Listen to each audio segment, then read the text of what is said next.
Hello everyone, I am Tessellating Hexagons, and wow, to be perfectly honest, I wasn't expecting my predictions to be quite as right as that. So yeah, in case you just missed the handy infographic at the start of this video, I got 8 out of 10 right on my prediction that I had no faith in. Wow. And honestly, when I was actually watching the qualifiers being announced, what was going through my head was, wow, my predictions were so wrong, I got everything wrong. No, I got 8 of them right.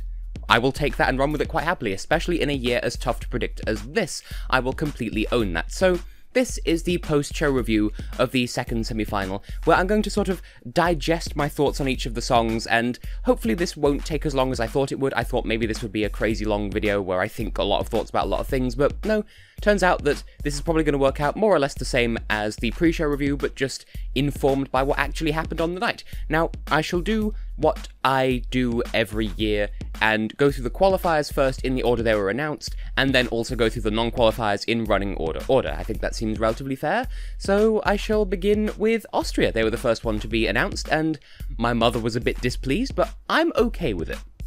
I think my mother dislikes it more than I thought, and I'm like neutral towards it. I don't hate the song, and I do think that Cesar gave a really good performance. The one thing that baffled me a little bit was in the rehearsals he had like the cracked camera lens thing going on, and that's just not there in the semi-finals. Maybe he's saving it for the final, maybe they ditched it, I don't know. Either way, the performance still worked. One thing that I did say during the performance was, "Where are your legs?" partly in reference to an old Tom Scar sketch, but still, it looked like he had no legs just because of like the camera angles and stuff, and yeah, fair play to them. I didn't realise he was on a raised up podium until the lights came on, which is probably exactly how it was designed, so fair play to him. I think if Austria had sent this 5 years ago, it might not have qualified because Europe wouldn't have taken to it as readily, and I'm not sure why that would be. That's just a feeling that I get, but it qualified this year, and that's completely fine. Next up to qualify was Estonia, and no one is surprised by this. I don't really have anything to say. I'm still not taken by the song. Yeah, she's really impressive live, but that I don't really have anything to add. She can hit the notes. Cool. I still think the lyrics are a little bit GCSE level Italian. Like, they're not hugely impressive. If they mean something to her, then that's fine, but I'm not moved by this song, but other people are. That's fine. For her vocal control, sure, she's earned a spot in the final, but again, I don't expect to be voting for her when the time comes in the final. Third to be announced was Cyprus, and again, I see why it's popular, but I'm not going to vote for it just because it's not one of my favourites. I'm not, like, I wouldn't vote against it if I had the opportunity to. It's just not one of my favourites that I would choose to vote for, but I appreciate it. Like, as I keep reiterating, I see why it's popular, and it absolutely would chart in this country given the chance. But to me, it doesn't sound like a winner, but that doesn't mean it won't. I said that of Heroes as well, so take that with a grain of salt.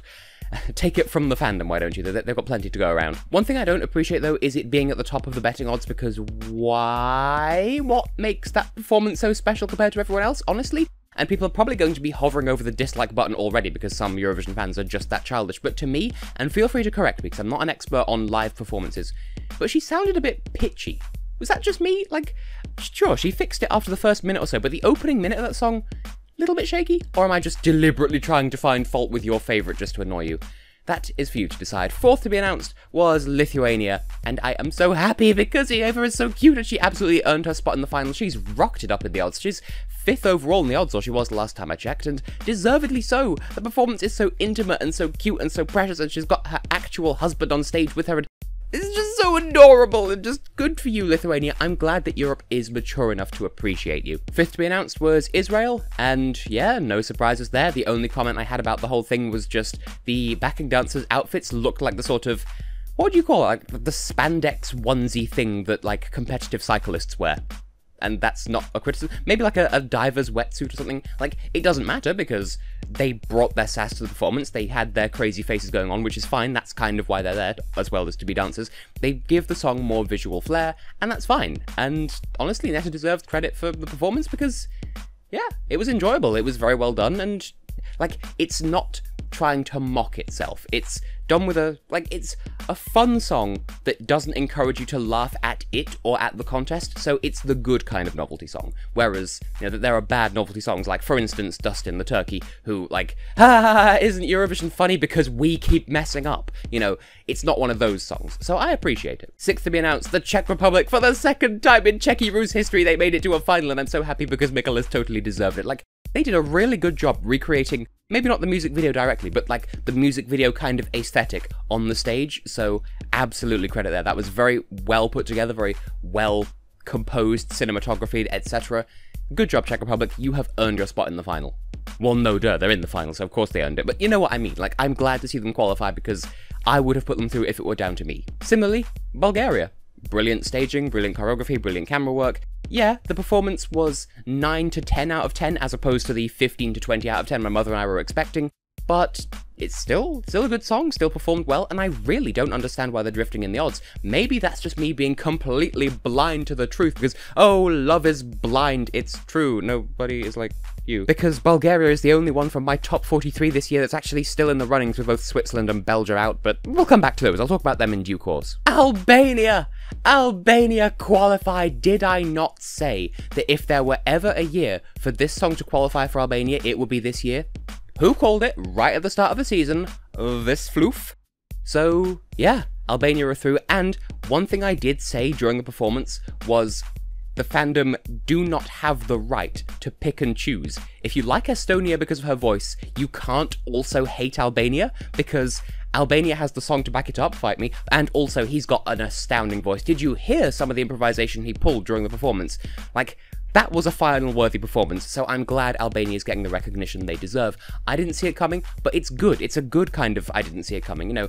Predictable is boring, in my opinion, as someone who makes a living predicting stuff, apparently. Then after that, Finland qualified. Not surprised. I'm happy for Sarah because this is a dream come true for her, especially breaking up Finland's unlucky streak since, what, Soft Engine in 2014, so yeah, good for her. It was designed to impress and dazzle, and she absolutely nailed it, so yeah, sure. And her vocals were so much better than they were in the national final, so props there. She isn't unworthy of the final, so fair enough. And rounding out the qualifiers was Ireland, and they made a big deal about it as well, and rightly so. Ireland haven't qualified since 2013, and even then, in 2013, they came last in the final. So, well done, Ireland. People have been skeptical as to what exactly it was that made them qualify, and I do see where people are coming from when they say that, oh, if the staging had been completely different, then they wouldn't have qualified. And I get that. I'm not going to weigh in personally. I think the staging was adorable, and it was used to great effect, and I'm happy to have Ireland in the final because there is a subtle magic to this song that I'm glad people are picking up on. It's just a shame that there are other songs that fell by the wayside. There had to be casualties, you know. It's a 19-strong semi-final. Literally half the songs almost had to be cut, so Ireland were in the top half, and fair play to them. It was adorable, and I'm glad they're finally, like, they need this morale boost, so I am happy for them, and I'm not saying this as a Brit just because we're, you know, next door neighbours and stuff. Like, I didn't vote for it, but I did think it was cute. And now we come to the non-qualifiers in running order. By the way, you can still get these scorecards at the link in the description and at the top of the screen, just because, you know, it's double-sided, and you're still going to need the semi-final two-side if you don't have one already. So, first of all, Azerbaijan, first non-qualification ever since their debut in 2008. If there were ever an Azerbaijani entry to miss the final, it would be this one, so I'm really not surprised. I did think that all of the performances in the semi-final did deserve to qualify in their own right, but being pitched against each other, I think the result is more or less what we could expect. And I think Azerbaijan may have been a product of people listening to the lyrics and thinking, hang on a second, but it was delivered with enough conviction that I could listen to it and think, right, if people hear this for the first time here and now, they're not going to think, what are these lyrics? They'll think, hold on, did she just say I'm your loon?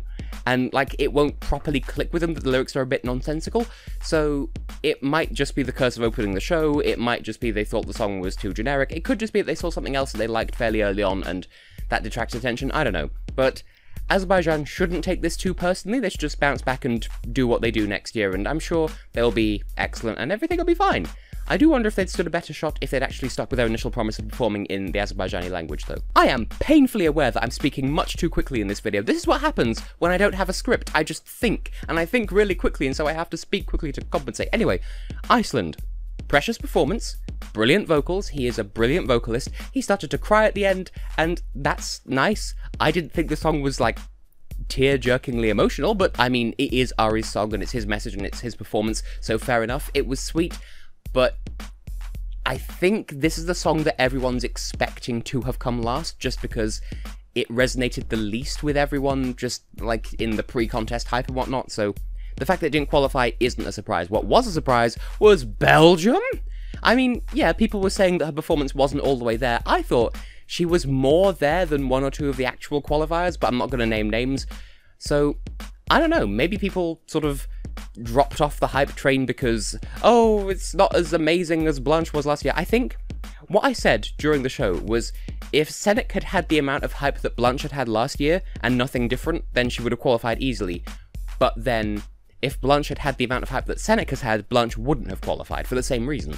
And for that matter, that's not the only thing that the two girls would need to swap, because I think Cenac needed the choreography that Blanche had, but Blanche needed the staging that Cenac had, and I think if they'd swapped the two, then they both would have benefited quite a bit. So it's a shame that Belgium's not in the final, because I had them pegged as a safe qualifier, as you will have seen, and yet, shock. I am shocked by this. I have no fancy way of embiggening that statement. Belarus, staging was very extra, that's more or less what I expected, so I guess it's cathartic that it didn't qualify, which seems like a really mean-spirited thing to say, but just, it resolves that whole issue of, is it allowed in the contest, is it not, so it doesn't really matter now, it's not in the final, so I think if anyone does still care about that, this is our excuse to calm down about it, because, you know, there was a bit of a controversy over whether Forever was allowed to take part or not, and then it was allowed, and, I don't know, didn't qualify, so I think props to whoever choreographed the staging, but it was rather extra and a little bit too abstract,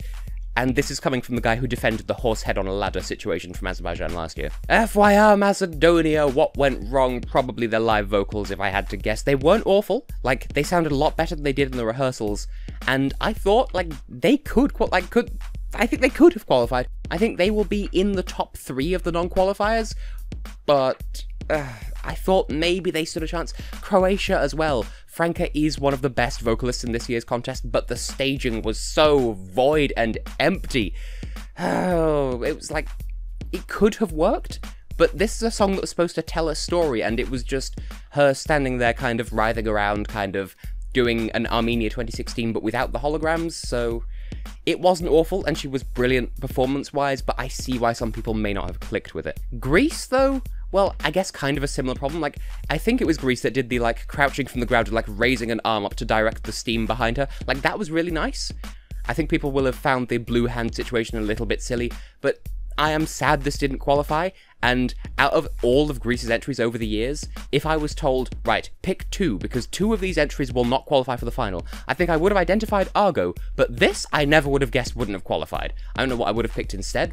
Probably 2011, because I just did not like that song, but that's a story for another time, but didn't expect this to not qualify. Armenia, I did think could go either way, because it's brilliant and beautiful and lovely, but people wouldn't necessarily connect with it, partly because it's all in Armenian, partly because if you're just not into this flavour of ballad, then you're just not into this flavour of ballad. Also, the staging, the chocolate biscuit seance, I've discussed this all already. Also, my train of thought is starting to derail because it's rather hot in here. I'm wearing a shirt to spare you the extended exposure to the test nipples, but I am going to take this off once I finish recording, because I can't think straight when I'm overheating. Switzerland, the last in the running order of the non-qualifiers. Why didn't this qualify? Their performance was amazing! No, but for real, I feel as though, and my mother agrees with this, and she's not just agreeing because I'm me, like, we both independently thought that Zibs' performance was the best one of the night. Like, the vocals were on point, the staging was on point. The only thing that was a bit flaccid was the choreography just after, like, the bit they used in the recap where she had the flare and then put the flare down and sort of walked towards the camera. That did look a bit empty, and that could be what turned people off, I don't know. But it was such a good performance, and it deserved to do so much better than it did. I voted for it twice. I also voted for Belgium and the Czech Republic and Bulgaria, but there you go. I voted 5 times, twice for Switzerland and then once for the other 3, so that was how I voted. And Switzerland deserved to get through. Justice for Zibs. Although that said, as you can see from my predictions, I did kind of foresee that maybe they wouldn't qualify, so I had already made peace with that. It's just a crying shame. So that's kind of all the thoughts I have on the semi-final results, so I guess join me tomorrow for the pre-show review of the second semi-final, where I'll make some predictions and be horribly wrong again, most likely, so I'm looking forward to that. I have been, and will continue to be, Tessellating Hexagons, and my nipples and I shall see you in the next one, maybe.